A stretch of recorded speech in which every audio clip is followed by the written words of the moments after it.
Now that we've laid the foundation of confidence intervals and finding critical values, we're finally ready to actually calculate a confidence interval for a proportion. First, let's define the variables that we are going to have to calculate for our confidence interval. The first variable we're going to see is p hat. That little triangle on top of the p is read as a hat. The way we calculate p hat is we're going to take x divided by n, where x is the number of successes.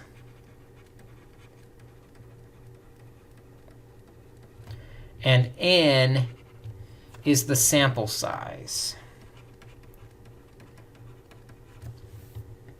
And that actually calculates our proportion.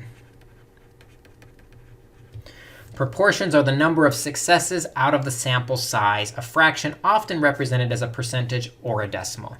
Depending on the context, we might already have the p hat given to us as a percentage. Other times, they'll tell us the successes and the sample size, and we need to calculate the p hat by dividing the successes by the sample size.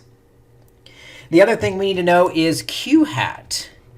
Q hat is the probability of failure. And so the way we're going to calculate q hat is we're going to take 1 minus the p hat. This is the failures proportion.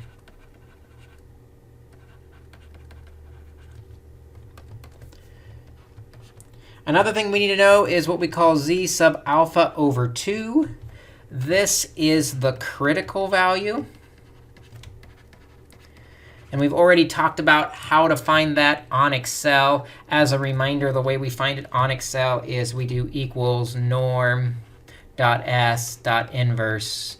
And then inside the parentheses, we'll put whatever alpha over 2 is. Once we have all those pieces, we'll calculate the margin of error. And the formula for the margin of error is we're going to do whatever the critical value is, which is the z alpha over 2. And we're going to multiply by this thing called the standard error, which is the square root of p hat q hat divided by n. We call this the margin of error. Remember when we were casting our net with the metaphor of fishing to catch the fish? The margin of error is the size of the net that spreads out on each side of that point estimate.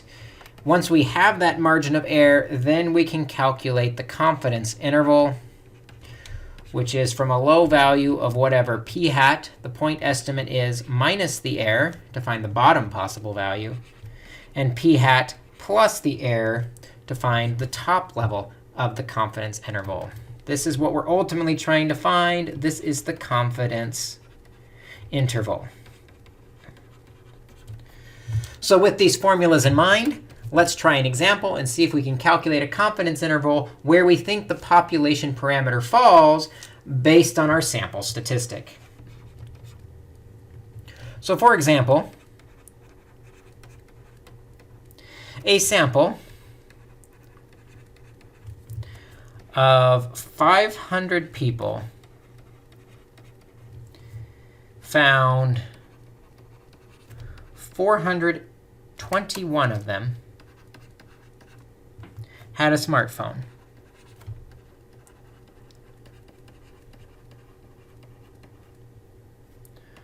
We are going to make a 95% confidence interval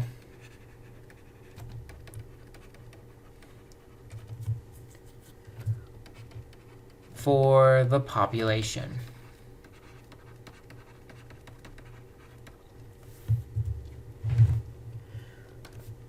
First thing we need to know is we need to know what that p hat is, the proportion of people that actually own smartphones. For our p hat, we take the number of successes that have smartphones, and we divide by the sample size that we did. So 421 is divided by the 500, and that's going to give us a proportion of 0.842 that own smartphones. Now, coming off of p hat, we can also calculate q hat, because q hat is 1 minus the proportion. It's the failures, the ones that don't have smartphones. 1 minus 0.842 that we just found. Q hat then is 0.158. 0.8. The next thing we need to know is the critical value, z sub alpha over 2. Since we want to do a 95% confidence interval, you'll remember that 95% confidence interval is one of those common confidence intervals that we talked about in the prior video. So we can look at our chart and see that common value is 1.96 for the critical value. If we weren't sure about that value, we could always just go back to drawing a picture and putting 0.95 in the middle, which would leave the alphas on the outside. 0.95 minus 1 would be 0.05, which means alpha over 2 is 0.025. And then we could type it into Excel and say equals norm.s.inverse and put in that 0.025, and that would give us the 1.96 as well. But because it's one of the common numbers, we don't have to look it up every time. All right, so then let's calculate the error. How wide of a net do we have to throw in order to capture the true population parameter based on our point estimate from the sample? The error says we take the critical value of 1.96, and we multiply the square root of p hat, which is 0.842, times q hat, which is 0.158, divided by n, my sample size, which was the 500. I can put this entire thing into my calculator, and I find my error is 0.032. That means my point estimate of 0.842 is off by as much as 0.032. So to calculate my confidence interval is the point estimate of 842 from my proportion, and we'll subtract the error of 032. And we'll also take the 842 and add the error of 032. When I put those into my calculator, we get a lower bound of 0.810 and an upper bound of 0.874. This then becomes my confidence interval, where we believe with 95% confidence the true proportion of smartphone owners falls between these two numbers. Which brings up a great point. We need to know how to actually interpret the results of a confidence interval. I'm going to provide you with a script that can be used to interpret the result of a confidence interval. We are going to say that we are blank percent confidence, whatever percentage confidence we used, the true proportion of blank, whatever we're describing, is between blank and blank, the numbers that we just found. So for the experiment we just ran, we could say that we did a 95% confidence interval, 95% confident, the true proportion of, we were talking about smartphone owners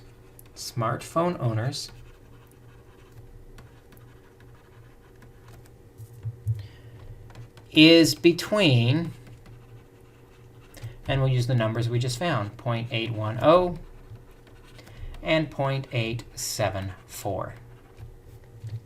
We now have a net cast around our point estimate from the sample, so we can kind of get a feel for where the population value falls.